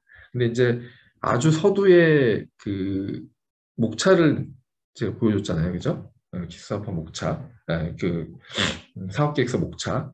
근데 그 목차 내용을 하나하나 보면은 여러분들이 실제로 그 사업을 시작하기 전에 개별 목차에 들어가 있는 내용들을 어느 정도 구상을 해서 넣을 수가 있을 겁니다. 그래서 그 순서대로 작성을 해도 되고 K-스타트업에서 제시하는 PSST 이런 방식을 채용을 해서 논리적으로 작성을 해도 되고 그렇습니다. 여튼간에 중요한 것은 사업 계획서라고 하는 것은 내 사업이 어떤 것이고 내 아이템, 그러니까 제품이라든지 서비스가 어떤 것이고 그리고 이것을 이루기 위한 내부적인 역량이 어떤 것이고 또 환경적인 상황에 대한 어떤 평가는 어떻고 그다음에 시장에서의 수요, 시장에 대한 분석, 그다음에 향후에 그런 것들을 토대로 해서 매출이라든지 수익이 어떻게 발생을 될 것인지 그런 예측이라든지 그런 내용들을 담는 겁니다. 예. 그리고 그 과정에서 뭐 마케팅 전략, 그다음에 그 자금을 유치하는 뭐 방안, 계획 이런 것들이 담게 됩니다. 전체적으로는 뭐 어렴풋이나마 뭐 이해를 하시겠죠, 그죠? 네. 사업 계획서. 지금 당장 여러분들이 뭐 그 마음에 안 와닿더라도 요 그 자료를 한번 나중에 한번 보시고 실제로 나중에 사업을 혹시 하시게 되거나 창업을 하게 되거나 그러면 참고를 하시면 괜찮을 것 같아요. 자, 그 다음에 이제 기술 이전과 사업화를 한번 보겠습니다. 조금 전에 이제 그 얘기를 했듯이 아까 그 사업을 진행하면서 사업 뭐 기술 개발이 뭐 완료가 되거나 그 시점부터는 실제로 사업을 진행하는데 자금 투여라든지 아니면은 뭐 마케팅 능력이라든지 실질적으로 사업을 이끌어가는 능력 자체가 있어야 되잖아요. 근데 이제 그 부분에서 자신이 없을 때는 이 개발된 기술 자체를 이전하는 것도 하나의 방법입니다. 그죠? 그래서 기술 이전 개념을 먼저 말씀을 드리면 이게 이제 뭐 기술 보유자, 그러니까 기술 개발한 사람이죠, 통상. 또는 이제 그 사람으로부터 기술 처분한 권한을 부여받은 사람, 그 사람으로부터 그 외자에게 기술을 이전하는 거. 그게 이제 기술 이전의 의의고, 실질적으로는 우리가 뭐 특허를 그 매매를 한다든지, 그죠? 아니면 라이센스, 로열티를 받고 라이센스를 한다는 이런 것들을 주로 많이 이해를 하고 있죠. 근데 이제 실질적으로 이런 것들도 많이 이루어지지만 그 외에 뭐 M&A, 인수합병의 어떤 기업 전체가 이제 넘어가면서 기업이 보유하고 있는 기술 같은 경우에도 같이 이제 넘어가는 경우죠. 그리고 뭐 특히 그 뭐 대학이라든지 연구소라든지 이런 데서 기술 자문을 한다든지 뭐 기술 지도하는 경우들도 있고 이런 것들도 이제 뭐 단독은 아니지만 뭐 라이센스 또는 매매와 함께 이런 것들도 이루어지는 겁니다. 그렇죠? 그래서 기술 이전이라고 하는 건 크게 봐서 뭐 매매, 라이센스, 그다음에 다른 이제 경영자와 함께 이전을 엄밀하게 얘기하면 뭐 기술 이전이라고 하긴 좀 어려울 수도 있겠습니다만 기술 거래함에 있어서 부가적으로 이런 것들도 같이 거래되는 경우가 있고 그다음에 M&A, 인수합병, 기술 자문 또는 지도 있습니다. 이런 것들을 통할해서 기술 이전이라고 하는 겁니다. 가장 기본적으로는 근데 뭐 매매, 그죠? 매매와 로열티 부여가 되겠습니다. 특허권 같은 경우에도 특허권 자체를 이전시킬 수도 있고 아니면은 뭐 실시권을 그 라이센스를 설정할 수도 있는데 뭐 특허 라이센스는 크게 전용 실시권과 통상 실시권이라고 하는 걸로 나눠져요. 이거는 뭐 어, 음소거 좀 해주세요. 음소거. 네. 그 전용 실시권이라고 하는 것과 통상 실시권은 전용 실시권은 전용으로 특정 라이센스를 부여받은 그 회사든 개인이든 전용으로 이제 그 사람만 또는 그 회사만 실시할 수 있는 권한을 받는 게 이제 전용 실시권이고 통상 실시권은 여러 업체 또는 여러 개인이 해당 특허 또는 기술 내용을 실시할 수 있는 그런 이제 통상 실시권이라고 합니다. 이제 나눠지고요. 그죠? 특정 기업 전용 실시권, 여러 기업 통상 실시권 이렇게 되고 뭐 실시권은 아시겠죠? 로열티. 예. 그리고 양도는 매매하는 거, 그 권리 자체를 넘어가는 거. 그러니까 특허권 자체도 재산권이에요, 재산권. 우리 부동산이나 그런 유체 재산처럼 소유를 넘길 수가 있습니다. 소유권을 무체 재산권이니까 그때 이제 양도를 할 수 있는 거죠.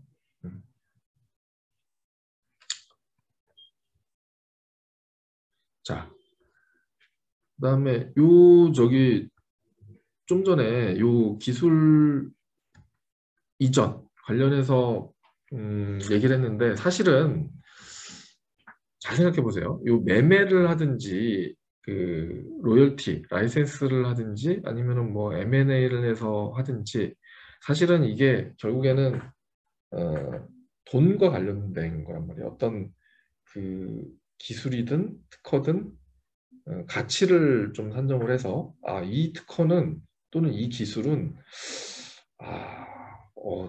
굉장히 괜찮은 기술이야. 내가 한 100억 정도는 주고 이거를 사야겠다. 네, 이렇게 할 수도 있고 좋은 기술인데 내가 좀 로열티를 좀 주고 해야겠다. 저게 저 가치가 뭐 한 수천억 정도 될 것 같으니까 내가 라이센스를 뭐 1년에 한 100억씩 정도 주고 몇 년 동안 좀 사용을 해야겠다. 저 기술을, 저 특허를 그렇게 할 수도 있는 거고. 결국에는 그런 경우라면은 우리가 요 값어치를 한번 매겨야 된다는 거예요. 기술이나 특허에. 그래서 나오는 개념이 바로 가치평가. 나의 특허 또는 나의 기술의 가치는 얼마일까 이겁니다. 그죠?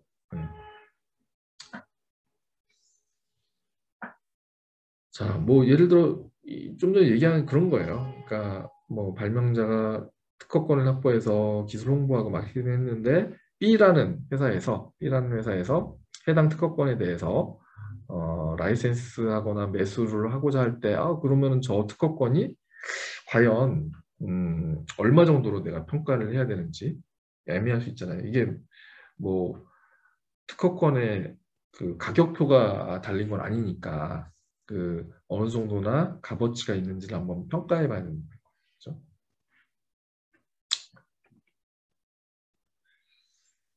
그래서 뭐 기술가치 평가의 목적이라든지 용도는 기술을 매매하거나 특허를 매매하거나 라이센스 가격을 선정할 때, 결정할 때 이때 필요하다는 거고, 그죠? 그다음에 기술에 대해서 담보를 설정하거나 투자 유치, 내가 얼마로 저거 값어치를 평가를 해서 투자 유치를 할지, 그죠? 음. 그다음에 기술이나 지식재산권의 현물 출자. 현물 출자라고 하는 것은 내 기술이나 특허로 투자를 한다는 거예요. 내가 보통 이제 투자라고 한다는 것은 돈을 투입하는 거잖아요, 그죠? 내가 아, 1,000만 원 정도 현금을 이제 출자를 해서 지분을 확보할 수 있는 것과 마찬가지로 내 특허를 출자를 해서 그럼 내 특허가 만약에 1,000만 원 정도의 값어치가 있다 그러면 1,000만 원 현금에 해당하는 지분을 내가 가질 수 있는 거고 그러니까 현물 출자를 할 때 또 역시 기술이나 특허에 대한 어떤 평가가 이루어져야겠죠, 그죠? 그다음에 뭐 전략, 기업 가치 증진 기술 상품화 분사하거나 이럴 때도 이제 평가가 이루어져야 되고 회사가 망했어. 청산을 해야 돼요. 근데 우리가 이제 보통 그 회사가 망했을 때 물건이라든지 부동산 같은 경우에도 자산 평가를 한단 말이에요. 그러니까 뭐 건물 어, 건물은 뭐 요 건물은 얼마나 된다든지 뭐 회사 내 컴퓨터라든지 뭐 기타 집기 같은 거는 얼마로 평가를 해야 된다든지. 근데 그 회사에서 만약에 특허권 같은 거를 갖고 있었어요. 그러면은 그 특허를 얼마 정도로 평가를 할 것인지가 나와야 된다는 거예요. 그렇죠? 청산할 때도 필요하고. 그다음에 뭐 지식재산권 침해라든지 이런 것들을 통해서 이제 분쟁을 할 때도 저 지식재산권 내가 침해했다는 판단을 받았는데 얼마를 물어줘야 되는지 그런 것들을 평가를 할 때도 기술 가치 평가가 이루어지는 거예요. 그렇죠? 그다음에 세무 여러 가지 뭐 상각이라든지 등등 세무 처리를 할 때도 회계 처리를 할 때도 기술 가치 평가가 이루어져야 된다. 그렇죠? 이렇게 여러 가지 목적과 용도를 위해서 기술 가치 평가가 이루어져야 된다는 겁니다. 그러면은 이러한 그 기술이나 특허의 가치를 어떻게 평가할 수 있는지, 그러니까 요 세 가지 방법으로 한번 생각해 볼 수가 있다는 거예요. 네. 우리가 근데 요거는 사실은 경영 쪽이나 회계 쪽이나 이제 전공한 학생들은 본 적이 있을 거예요, 이거. 그죠? 그 교과서에서 어떤 자산에 대한 그 가치 평가 방법이 요 세 가지잖아요. 그죠? 비용 접근법, 시장 접근법, 이익 접근법. 물론 이제 그 자산의 그 특징에 따라서 이 그 가치 평가 방법을 달리한다라고 되어 있지만 결국에는 이제 결론적으로 이익 접근법이 맞다 그런 식으로 되어 있죠. 교과서 대부분. 근데 이제 물론 이제 그 유사 거래 시장이 이제 활발한 경우에 시장 접근법을 쓸 수도 있고 그다음에 뭐 이게 객관적인 방법이 중요할 때는 뭐 비용 접근법을 쓸 수도 있는데 결론적으로 이익 접근법을 그 일반적인 자산의 평가의 경우에도 쓴다는 거죠. 그 이유가 뭐냐면 이게 시간이라는 변수 때문에 그런 거예요. 시간이라는 변수 때문에 우리가 그 가치라고 하는 건 결국에는 그 금전적인 그죠? 현금으로 환산해서의 어떤 가치를 의미하는 것이기 때문에 현금이라고 하는 것은 시간의 흐름에 따라서 어때요, 여러분? 예, 이자를 지불해야 되는 거죠. 이자라는 것이 발생하는 겁니다. 그래서 같은 금액이라고 하더라도 현재의 가치와 10년 후의 가치와 다른 거예요. 그죠? 네. 왜냐하면 이자 때문에 먼 미래의 어떤 동일한 현금을 현재로 끌어오면은 그러니까 한 10년 후에 100만 원이 현재 100만 원이 아니라는 거예요. 현재에는 그 사이의 이자가 계산돼야 되기 때문에 뭐 10년 후에 100만 원이라는 지금 가치로 따지면은 한 50만 원이 될 수도 있고 그런 거예요. 그렇기 때문에 이 가치 평가의 기준이 되는 현금에 있어서 그런 차이가 있기 때문에 그죠? 이자 또는 할인율이라고 합니다. 그거를. 그래서 이익적금법을 써야 된다는 거예요. 그죠? 개념부터 먼저 보면 뭐 저기 요런 얘기를 처음 듣는 학생들도 있으니까 차근차근 얘기해 줄게요. 비용접근법이라고 하는 것은 해당 기술창작에 소요된 비용을 가치로 산정한 것이다. 그러니까 예를 들어서 내가 어, 뭐 어떤 기술을 개발하는데 인건비 얼마 들고 재료비 얼마 들고 뭐, 어, 뭐, 뭐 비용이 얼마 들었다. 그렇게 접근하는 게 음,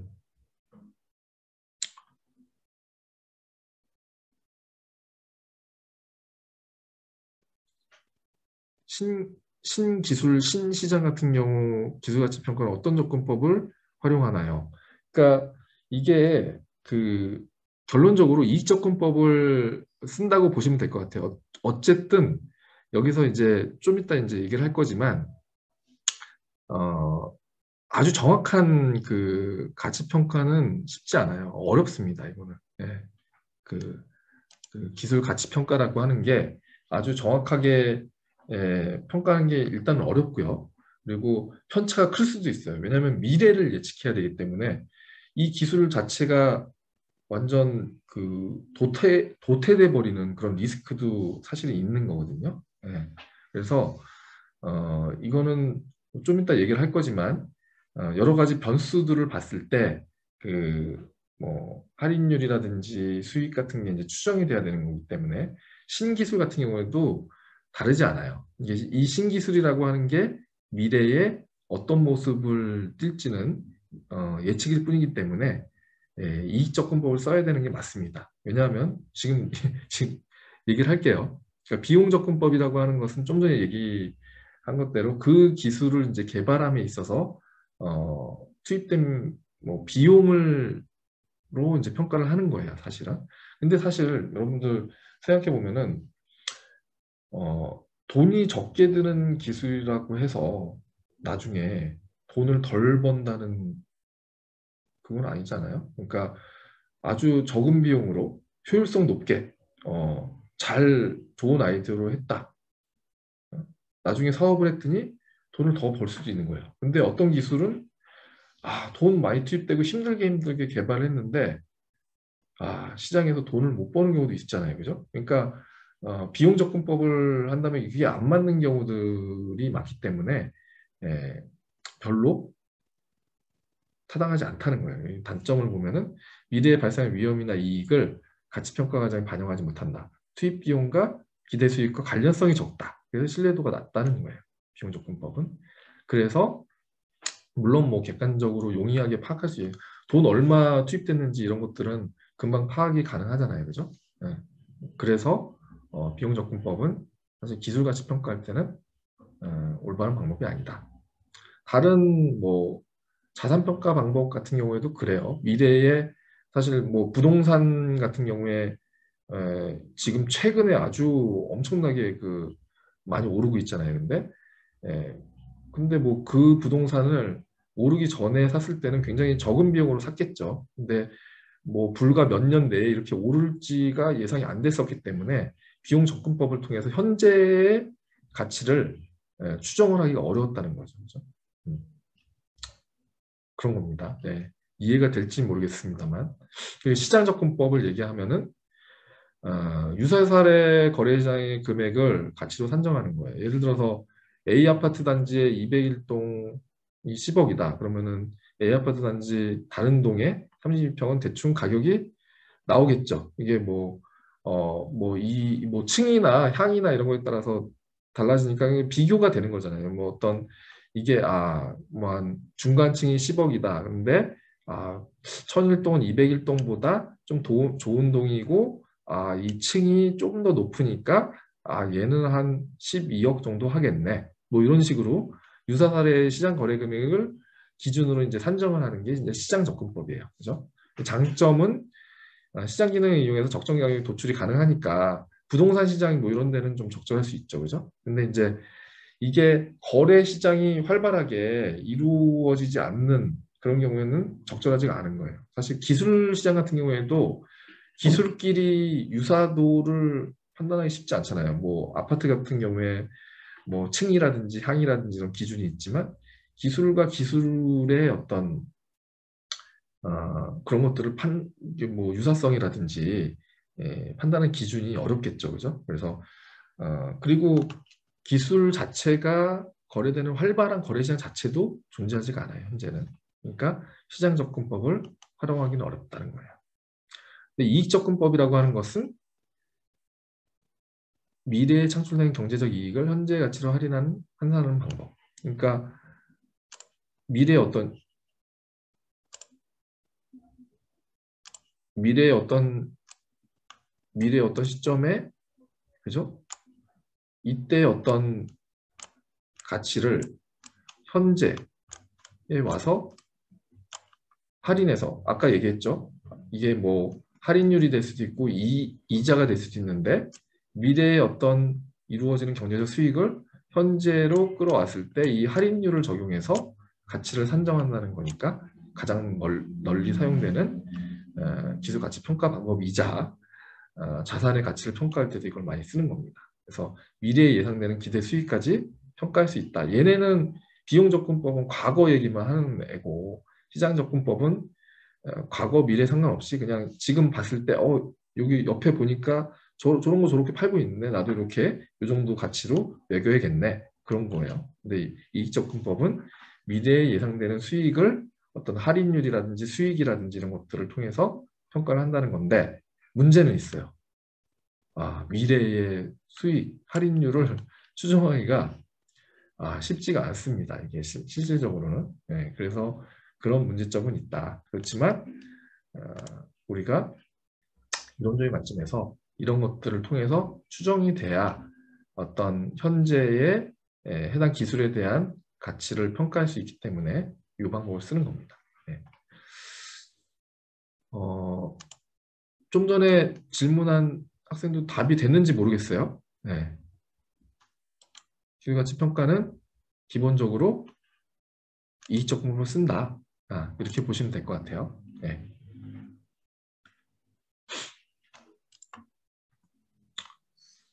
자, 그래서 이건 좀 그 딱 보니까 뭐 수식도 나오고 그래서 좀 부담스럽죠.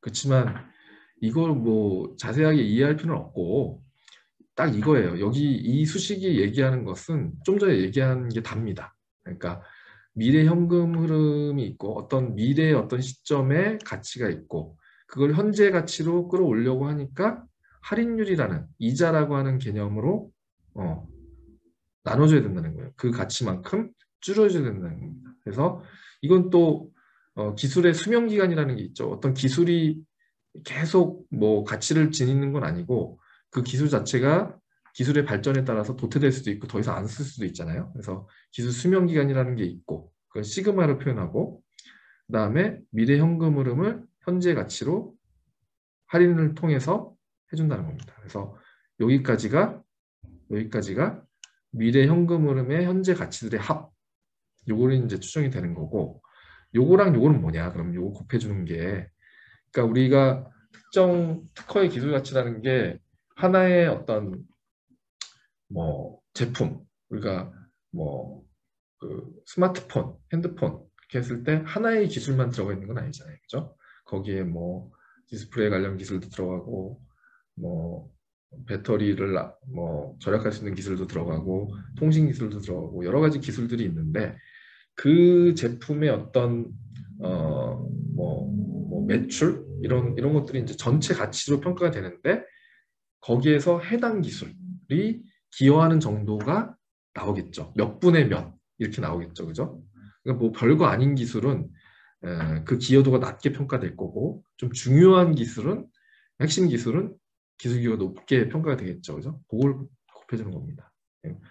특허 보호 강도는 리스크라고 보시면 될 것 같아요. 그래서 이거는 뭐 법적인 보호 정도가 어느 정도냐. 이게 그냥 이 특허나 기술이라는 것이 내가 독점 배타적으로 좀 보호받을 수 있는 좀 튼튼한 특허냐 아니냐, 그런 정도를 이제 곱해주는 거예요. 결국에는 특허 또는 기술의 가치라고 하는 것은 미래 현금으로 미래의 어떤 수익을 가져다 줄 수 있는지를 추정을 해서 할인율을 통해서 현재 가치화해 주는 거고, 기술 수명이라는 게 있어서 그거를 고려해 주는 거고, 그다음에 기술 기여도가 있고 보호 강도가 있고 리스크가 있다는 거. 그래서 이런 것들을 통해서 기술의 가치 또는 특허의 가치가 평가가 되는 겁니다. 그렇죠? 요거 좀 어려울 수 있는데 개념이 뭔지는 아시겠죠, 그죠? 개념이 뭔지만 대충 생각을 해두고, 나중에 혹시 여러분들 중에 뭐 기술 거래라든지 아니면은 뭐 기술의 가치 평가라든지 그런 것들을 좀 접해볼 기회가 있을 수 있어요. 그러면은 예전에 맞아 그 기술이 있으면 미래에 어떤 매출을 발생시키고 수익을 가져다 줄 수 있는지를 추정을 해서, 그죠? 미래 현금 흐름을 추정을 해서 할인율로 나눠주고, 그다음에 기술 수명이 있기 때문에 이런 형태로 표현해 준다. 그래서 미래 현금 흐름의 현재 가치의 합이고, 거기에다 이제 기술 기여도, 그 기술만 가지고 해당 제품을 만들 수 없으니까 기술 기여도, 그다음에 리스크까지 고려를 해준다. 이런 정도만 이해를 하시면 될 것 같아요. 네. 자, 맞습니다. 그래서 오늘 제가 이제 뭐 할 얘기는 다 했어요. 그다음에 이제 마지막으로 남은 건 여러분들 그 과제, 과제 제출할 과제인데, 요거는 그 어렵지 않아요. 그 지금 1, 2, 3회차 때도 한 페이지 분량의 과제를 제가 냈기 때문에 부담은 없었을 거예요. 오늘도 한 페이지짜리입니다. 뭐냐면 비즈니스 모델 캔버스. 비즈니스 모델 캔버스는 여러분들 구글에서 쳐보면은 굉장히 자료들이 많아요. 그러니까 뭐 몇몇 개만 그냥 잠깐 읽어봐도 뭔지 금방 이해되실 거고요. 지금 또 얘기를 해줄 거니까. 자, 이거는 기본적으로 비즈니스 모델 캔버스는 여러분들이 사업을 한번 구상을 하거나 시작할 때 한 페이지로 자기 사업이 어떤 것인지를 한번 정리해 볼 수 있는 그런 도구라고 생각하시면 될 것 같아요. 네. 어떤 구조로 되어 있냐면은, 먼저 이제 내가 어떤 고객한테 뭐를 제공할지, 내 사업이나 서비스를 통해서 뭘 제공할지, 누구한테, 어떤 고객한테, 어떤 채널을 통해서, 어떤 유통망이라든지, 이게 뭐 온라인이 될 수도 있고 오프라인이 될 수도 있고, 내가 무엇을 어떤 고객한테 어떤 채널을 통해서 제공할 것인지, 그 과정에서 돈은 어떻게 벌 건지, 어디에서 돈이 나오는지, 그죠? 이때 비용은 얼마나 나오는지, 이런 것들, 소요되는 비용. 근데 이제 이 비용이라고 하는 것은 이 가치를 제공하기 위한 어떤 활동이라든지 자원이라든지 파트너다라든지 이런 거를 운영하는데 쓰이겠죠, 그죠? 비용은. 그래서 이제 내가 제공한, 고객한테 제공한 가치가, 뭔가 밸류가 나오는 거고, 그죠? 그리고 이 고객과의 관계에서 이 지속적으로 관계를 잘 이제 이끌어 나가기 위해서 어떻게 해야 될 것인지에 대한 겁니다. 가치 제한. 고객한테 어떤 차별화된 가치를 제공하는지, 뭘 주려고 하는지, 그죠? 고객, 비즈니스 목표로 하고 있는 대상 고객을 정의를 하고, 채널, 어떤 채널을 통해, 온라인, 오프라인을 통해 고객한테 이런 가치, 제품과 서비스를 제공할 것인지, 그죠? 그리고 수익, 어떻게 벌어질지, 돈은 어떻게 벌어, 어디에서 나오는지, 그죠? 비용, 어떻게 소요되는 경비가 나오는지, 그죠? 그리고 핵심 자원, 핵심 경쟁력 있는 요소, 특허, 프로그램 저작권 등등, 그죠? 핵심 자원이 무엇인지, 이 가치를 제공하기 위한, 그다음에 핵심 활동, 업무 활동이 어떤 활동을 해서 이 가치를 제공하는지, 그다음에 핵심 파트너는 또 어떤 게 있는지, 네. 이런 것들이 이제 한 페이지로 정리해 볼 수 있다는 겁니다. 이렇게 봐서는 좀 이해가 안 될 수도 있는데 다음 페이지에 예시적으로 요거를 잘 보면은 이해가 될 것 같아요. 이 정도로 여러분들 정리를 한번 해보시면 될 것 같아요. 그러니까 여러분들이 그 사업 아이디어를 하나 제시를 하고 요거를 작성해도 되고 아니면 기존의 어떤 그 서비스나 제품에 대해서 이걸 한번 작성을 하셔도 돼요. 이거는 이제 배달의 민족, 배민을 예시로 든 겁니다. 비즈니스 모델 캔버스로. 자, 배달의 민족에서 제공하는 밸류, 가치라고 하는 것은 뭐예요? 음식 배달을 편리하게 주문 가능하도록. 이게 여기 노란색이랑 파란색이 있는데 노란색은 그 음식을 주문하는 사람과 관련된 거고 요거는 음식점과 관련된 부분은 파란색으로 표현된 거예요. 그죠? 제공하는 측, 이거는 이제 받는 측 서비스를. 그래서 그 음식을 제공받는 배달받는 사람한테는 편리성, 그죠? 편리하게 주문할 수 있는 어떤 그런 거를 제공한다는 거예요, 서비스를. 그리고 식당 음식점에 대한 것은 뭐 거래 수준 뭐 이거는 뭐 바뀔 수도 있는 거죠. 신규 광고 배달 대행 제공 이런 가치를 제공한다는 거예요. 그래서 이거에 해당되는 거는 음식점 자영업자 그다음에 요걸 제공하는 고객은 배달 음식을 주로 시켜 먹는 그런 고객이 되겠고 그다음에 뭐 이런 그 배달 음식 시키는 요 고객에 대해서는 뭐 주로 온라인이죠. 뭐 TV 광고나 뭐 스마트폰 앱, 이메일, 전화 등을 통해서 채널을 해서 이제 접근할 수 있는 거고 고객한테 음식점에 대해서는 뭐 포스 그동안 소프트웨어를 제공한다든지 뭐 그 자영업자 전용 앱이라든지 이런 걸 통해서 이제 접근할 수가 있는 거고 그죠?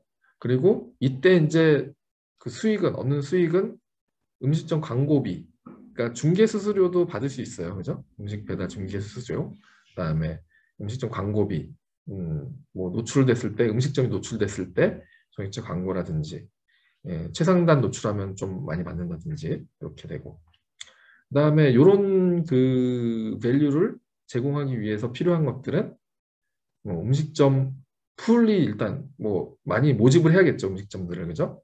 그다음에 이용자 수 우리 앱을 이용한 배민 앱을 이용하는 이용자 수를 많이 확보를 해야 되는 거고 뭐 이런 것들 그다음에 뭐 라이더스 배민 라이더스 또 이제 필요하고 그다음에 어떤 활동을 해야 되느냐 우리 회사가 고객이 공감할 수 있는 컨텐츠를 이 앱을 계속 이제 뭐 업그레이드를 하면서 잘 만들어야 되는 거예요. 플랫폼 고도화하고 플랫폼을 홍보하고 내 앱을 계속 마케팅을 해야 되는 거죠. 배달 음식점도 계속 확보해야 되고 서비스 영역도 좀 확대를 해야 되는 거고 이런 활동을 해야 되는 거고 그다음에 핵심 파트너들은 뭐 투자자가 일단 필요하죠. 내가 배민 처음에 이제 사업을 시작할 때는 이 앱 만드는 것도 여러분 돈 많이 듭니다. 그리고 이 마케팅하는 것도 돈이 많이 들어요. 투자자, 그다음에 광고 업체들.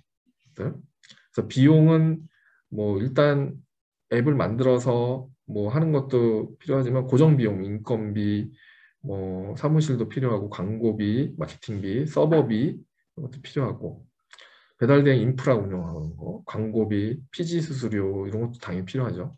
네. 그리고 그죠? 다 얘기했죠? 뭐 다 이해하시겠죠?